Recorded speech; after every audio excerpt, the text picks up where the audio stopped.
Sun in Aries, Moon in Virgo. So this moon transit, well, this alignment in the sky is an in conjunction. So you can be aware of some awkwardness or some mistakes that are about to happen, or some, mistakes of information and some kind of misalignments that may happen leading up to the full moon.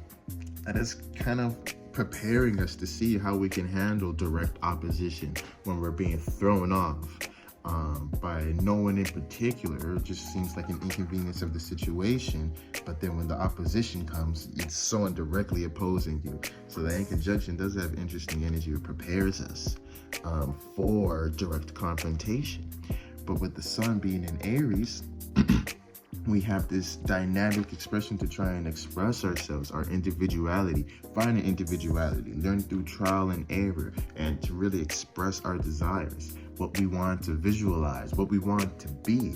And we're really going and chasing after those ambitions and trying to plant the seeds of how we want to be seen and what we want to be, really. And then when the moon was in Leo, we had an emotional urge to creatively express that with everybody, really show that individuality out to the world. Now with the moon in Virgo, we're kind of wanting to make sense out of all of that, how people had responded, how we were received, and how to make sense out of that, and how to organize all of that for most efficiency for this individual expression.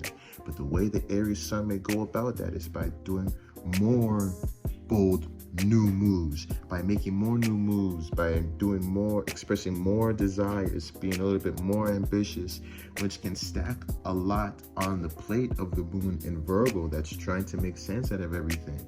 But if you're trying to create newness and dynamically chase your ambitions and trying to see yourself in new light, you may not be able to make sense out of the vision that you previously had, because you keep on going and having new visions and new visions and new visions.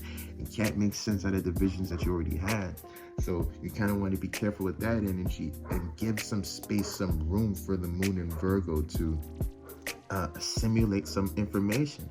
Or you can make it work out in your favor in terms of everything that you're trying out. Maybe it gives the moon in Virgo a lot to feel, and maybe you're worried about things, but maybe it's eventually going to be worth it if those desires are aligned with you.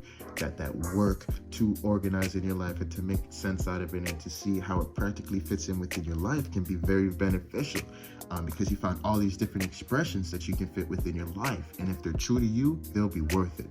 But if it's not, you're just stacking up your plate. So try not to worry too much about your individual expressions, and make sense out of that first vision.